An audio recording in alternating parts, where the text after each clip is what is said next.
हे दोस्तों, हमने पिछले वीडियो में यूपीएससी सीएसई सीएसई के सिलेबस में से 3 स्तरों का सिलेबस देखा था, जिसके माध्यम से हम आईएएस, आईपीएस, आईएफएस और ऐसी ही बहुत ही पावरफुल जॉब्स में नौकरियां पाते हैं। तो जिसका स्तर या जिसका सिलेबस 3 स्तरों पर होता है, प्री के स्तर पर, मेंस के स्तर पर, इंटरव्यू में केवल और केवल व्यक्तित्व परीक्षण होता है। इसमें किसी भी प्रकार का कोई सिलेबस नहीं होता है, तो हम इंटरव्यू पर विशेष चर्चा नहीं करेंगे। प्री में हमने देखा था 2 पेपर। पहला पेपर था जीएस और दूसरा पेपर था सी सैट का, C SAT civil service aptitude test. और मेंस में हमने देखा था 9 पेपर होते हैं, जीएस के 4 पेपर एंड ऑप्शनल के 2 पेपर, और उसी तरीके कंपलसरी के हमारे पास 2 पेपर, और एक पेपर होता है हमारा एशे का, एक पेपर हमारा होता है एशे का। हमने पिछले वीडियो में जीएस पर बहुत अच्छे से डिस्कशन किया था, और आज हमारा पूरा का पूरा डिस्कशन सी सेट पर होगा, और इसके एक एक शब्दों का हम पोस्ट मॉर्टम करेंगे। सबसे पहले हम देखते हैं जीएस के विषय में कुछ बेसिक जानकारी, सी सेट के विषय में, सी सेट के विषय में। सी सेट ये सिविल सर्विस एप्टीट्यूड टेस्ट होता है, जिसमें से हमारा टोटल पेपर में टाइम मिलता है हमें 2 आवर, और इसमें क्वेश्चन होते हैं 80, और पर क्वेश्चन होता है हमारा 2.5 मार्क्स का, 2.5 मार्क्स का। और इसमें निगेटिव मार्किंग होती है 1/3, अर्थात 3 क्वेश्चन गलत होने पर आपका एक नंबर 1/3, अर्थात 3 क्वेश्चन गलत होने पर एक क्वेश्चन के बराबर के आपके अंक कट जाएंगे। और सीसैट में से ये बेसिक जानकारी है, जिसमें से सीसैट हमारा 3 स्तरों पर होता है, 3 स्तरों पर। पहले स्तर पर हमारी मैथ, अर्थात सीसैट पेपर में इतना सिलेबस होता है जिसमें मैथ होती है, फिर इसी में रीजनिंग भी होती है, रीजनिंग, और इसी में कॉम्प्रीहेंशन होता है, कॉम्प्रीहेंशन। इन 3 सिलेबस होता है, जो कि हमने अच्छे से इसे क्लियर किया है। एक बार आप देख लीजिए, ये वही सिलेबस है पूरा पूरा आईएएस का, हर बार की तरह इसमें हम हर बार इसका रिवीजन करते चलेंगे, ताकि हमें पूरा सिलेबस और पेपर याद हो जाए कितने पेपर होते हैं। प्री में 2 पेपर होते हैं, एक सीसैट का, एक जीएस का। तो यहाँ पर सीसैट जो है हमारा पेपर, ये सिर्फ क्वालिफाइंग होता है, जिसमें 33 मार्क्स लाने होते हैं, जिसमें मैथ, रीजनिंग और कॉम्प्रीहेंशन पूछा जाता है। वहीं पर जीएस ये सिलेक्टिव होता है, यदि हम जीएस को पास किए तो हम मेंस में जाकर बैठेंगे। वहीं पर मेंस में हमारा एक पेपर एशे का, एक जीएस 1, एक जीएस 2, एक जीएस 3, एक जीएस 4, और वहीं पर 2 कंपलसरी होते हैं, एक हिंदी कंपलसरी, एक इंग्लिश कंपलसरी। जो हिंदी कंपलसरी है, यहाँ पर आप कोई भी ले सकते हैं, जो संविधान में 22 भाषाएं दी हुई उनमें से कोई भी एक भाषा का पेपर ले सकते हैं। आप जिस स्टेट से होंगे आप उसी स्टेट का पेपर लेंगे। आगे देखते हैं। फिर यहाँ पर ऑप्शनल में 2 पेपर होते हैं, ऑप्शनल 1 एंड ऑप्शनल 2। ऑप्शनल के लिए आपके पास 48 सब्जेक्ट हैं, 48 सब्जेक्ट्स में से आप कोई भी एक सब्जेक्ट ऑप्शनल के लिए चुन सकते हैं। उसके बाद जिसमें से हमारा मेंस होता है 1750 मार्क्स का, और इंटरव्यू होता है 275 मार्क्स का। यहाँ पर आपको बता दें, ऐसे आपका 250 मार्क्स का होता है, जीएस 250 मार्क्स का होता है, इसी तरीके चारों जीएस। और जो हिंदी कंपलसरी और इंग्लिश कंपलसरी, ये सिर्फ आपके क्वालिफाइंग नेचर के होते हैं, अर्थात इन्हें आपने पास किया तो आपकी मेंस की कॉपियां चेक होंगी, अदरवाइज मेंस की कॉपियां आपकी चेक नहीं होंगी। अब हम देखते हैं सी सैट के पूरा प्रश्न पत्र और उसके एक एक शब्द का पोस्टमार्टम करेंगे। ये यूपीएससी ने सी सैट में जो दिया है सिलेबस, वो आपके सामने है, जिसमें से उन्होंने बताया, पहला है बोध गम्यता। इसका अर्थ होता है कि आप किसी चीज को पढ़कर कितनी अच्छे से समझ लेते हैं, इसे ही कहते हैं कॉम्प्रीहेंशन, अर्थात आपकी अंडरस्टैंडिंग पावर कितनी अच्छी है, आप कोई बात पढ़कर कितनी जल्दी समझ लेते हैं। बस इसका अर्थ यही होता है। तो कॉम्प्रीहेंशन में हमारे टोटल जो प्री के सीसैट पेपर में से 30 क्वेश्चन होते हैं और मैथ के हमारे 25 क्वेश्चन और रीजनिंग के भी हमारे 25 क्वेश्चन होते। इस प्रकार 25 इक्वल 50 एंड 30 इक्वल 30 80। तो इस तरीके से हमारे 80 क्वेश्चन बनते हैं सीसैट के। अगला देखिए, फिर अगला उन्होंने दिया है संचार कौशल सहित अंतर वैयक्तिक कौशल।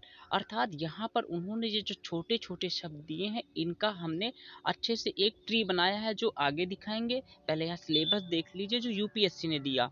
फिर तार्किक कौशल एवं विश्लेषणात्मक क्षमता, निर्णय लेना और समस्या समाधान, आधारभूत संख्यान के अंतर्गत संख्याएं और उनके संबंध, विस्तार, क्रम आदि, जो कि 10वीं कक्षा के स्तर का होगा। फिर वही आंकड़ों का निर्वचन जिसमें से पाई चार्ट बनाना, ग्राफ बनाना, तालिका बनाना, आंकड़ों को आदि को बनाना, इसमें हमें इनके चार्ट बनाने होते हैं जो भी हमारे 10वीं कक्षा के स्तर के होते हैं। इसमें साफ साफ इन्होंने दिया कि ये क्वेश्चन सिर्फ और सिर्फ ये पेपर को आपको 33% से ही पास करना है। न्यूनतम वो भी न्यूनतम 33%।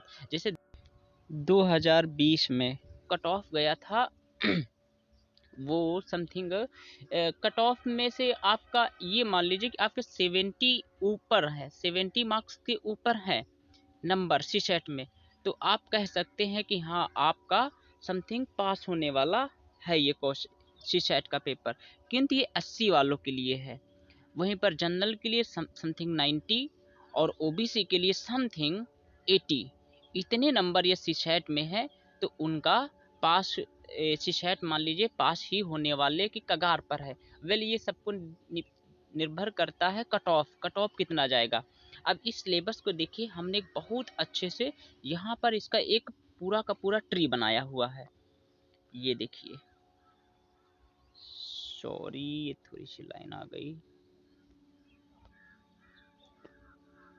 ये देखिए सीसेट में ये सीसेट ट्री है जिसमें से मैथ में से क्या क्या पूछा जाएगा और रीजनिंग में क्या क्या पूछा जाएगा और कॉम्प्रीहेंशन में क्या क्या पूछा जाएगा। वेल मैंने पहले बता दिया था कि मैथ में आपके 25 क्वेश्चन होंगे, रीजनिंग में भी 25 क्वेश्चन होंगे और कॉम्प्रीहेंशन के 30 क्वेश्चन होंगे। वेल मैथ में देखिए क्या क्या पूछा जाता है। पहले साधारण ब्याज एवं चक्रवृद्धि ब्याज, लाभ एवं हानि, मिश्रण और उसी तरीके से संख्या पद्धति, फिर सरलीकरण, फिर औसत, फिर उसके बाद अनुपात एवं समानुपात, धारा एवं नाव, प्रतिशत, ट्रेन पर आधारित प्रश्न और उसके बाद समय व कार्य, चाल समय एवं दूरी और इसी तरीके से आंकड़ों का विश्लेषण में हमें पाई चार्ट बनाना आना चाहिए, रेखा ग्राफ बनाना आना चाहिए, दंडाकार ग्राफ बनाना आना चाहिए और सारणी बनानी आनी चाहिए। वहीं पर ज्यामिति एवं क्षेत्रमिति के अंतर्गत क्षेत्रफल निकालना आना चाहिए, आयतन निकालना आना चाहिए। उसके सिवा 2 टॉपिक जैसे प्रायिकता और एक क्रमचय एवं संचय है। टोटल इसमें 25 क्वेश्चन पूछे जाते हैं। वेल एक बार हम काउंट करते हैं टोटल मैथ में कितने चैप्टर हमारे पास हैं पढ़ने के लिए। एक चैप्टर 1, दूसरा 2 and 3 and 4 and 5 and 6 and 7 and 8 and 9 and 10 and 11 and 12 and 13 and 14 and 15 and 16 chapter हैं हमारे पास। अर्थात 16 चैप्टर हैं जो मैथ के हमें पढ़ने हैं। वेल सिर्फ आपको यही चैप्टर तैयार करने हैं, उसके सिवा आपको कंपटीशन लेवल की कोई अन्य मैथ नहीं तैयार करनी है। आगे हम बताएंगे इसके लिए आपको कौन सी बुक्स पढ़नी है। उसके बाद देखिए आप रीजनिंग में क्या पढ़ेंगे। रीजनिंग में आपको सबसे पहले आपको देखना है रीजनिंग में पहली बैठक व्यवस्था, तुलनात्मक अध्ययन, कूट भाषा, रैंकिंग या वरीयता, न्याय निगमन, तार्किक व्यंचित्र, श्रेणी एवं लुप्त पद, दिशा परीक्षण, पाशा एवं घन, रक्त संबंध, चित्र श्रृंखला, कथन एवं निष्कर्ष, अंक गणितीय, तर्क शक्ति, घड़ी, कैलेंडर, चित्रों की गणना एवं विविध। ये आपके रीजनिंग के चैप्टर हैं। टोटल हम एक बार काउंट करते हैं वेल इसमें से कौन कौन से चैप्टर हैं? 1 2 3 4 5 6 7 8 9 10 11 12 13 14 15 16 17 रीजनिंग में से ये 18 चैप्टर पढ़ने हैं, और मैथ में से 16 चैप्टर, रीजनिंग में से 18 चैप्टर। और कॉम्प्रीहेंशन के लिए आपके पास कोई अलग से बुक नहीं आती है। वेल इसे बस आपको समझना, आपकी अंडरस्टैंडिंग पावर कितनी अच्छी है, बस कॉम्प्रीहेंशन में यही आपका चेक होता है।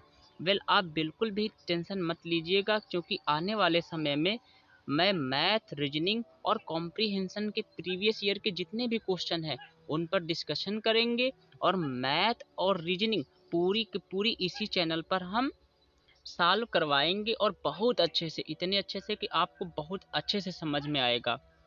वेल अब ये देखिए, आपको इसके लिए कौन सी बुक्स पढ़नी होंगी सी सेट के लिए। तो पहले देखिए, आपको कुछ बेसिक बुक बताते हैं।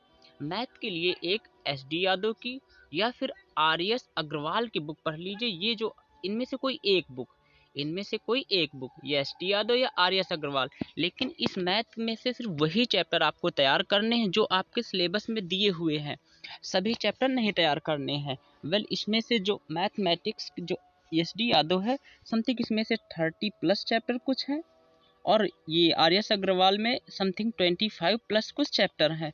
तो वेल आपको सभी चैप्टर नहीं तैयार करने हैं, बस आपको वही चैप्टर तैयार करने हैं जो आपके सिलेबस में दिए हुए हैं।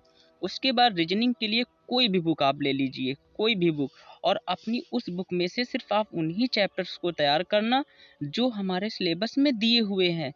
सिलेबस में कितने थे? 18 सिलेबस में से थे 18 चैप्टर, और मैथ में से थे 16 चैप्टर। वेल कॉम्प्रीहेंशन के लिए कोई भी स्पेशल बुक नहीं है, इसमें सिर्फ आपको प्रीवियस ईयर क्वेश्चन को देखकर उन्हें सॉल्व करना होता है। वेल फिर बता दें हम आपसे कि कॉम्प्रीहेंशन एक अंडरस्टैंडिंग पावर आपकी चेक होती है कि आपकी सोचने और समझने की क्षमता कितनी अच्छी है। वेल इसमें से सिर्फ यही चेक होता है। वेल एक बार हम फिर से देखते हैं हमने क्या क्या देखा। सबसे पहले हमने देखा वेल ये कि हमारा जो IAS या UPSC का जो सिलेबस है हमारे लिए CSE में, वो 3 स्तर का होता है। प्री के स्तर का, मेन के स्तर का और इंटरव्यू के। प्री में हमारे 2 पेपर होते हैं, CSAT और GS। जहाँ CSAT सिर्फ क्वालिफाइंग होता है, तो वहीं GS मेंस में बैठने के लिए होता है, अर्थात हमारा GS पास तो हम मेंस में बैठेंगे। मेंस में कितने पेपर होते हैं? Asia, GS1, GS2, GS3, GS4, और Hindi compulsory and English compulsory. वहीं ऑप्शनल के 2 होते हैं, ऑप्शनल 1 एंड ऑप्शनल 2। वेल आप इसका PDF ले लीजिए, जिससे इसका स्क्रीनशॉट ले लीजिए, जिससे आपके पास एक सिलेबस हो। उसके बाद ये सिलेबस जो UPSC ने दिया है, जिसमें से हमें समझ में नहीं आता वो हमसे क्या पूछना चाह रहे हैं, जिसको मैंने एक ट्री में कन्वर्ट किया है। ये ट्री आप चाहें तो इसका स्क्रीनशॉट ले सकते हैं। वेल आप स्क्रीनशॉट ले सकते हैं। और उसके बाद हमने इसमें देखी बुक्स, कौन कौन सी बुक्स हमें पढ़नी होती हैं, आप इसका भी स्क्रीनशॉट ले लीजिए। आई होप आपने ले लिया होगा। Thank you so much. अब अगले वीडियो में मिलेंगे।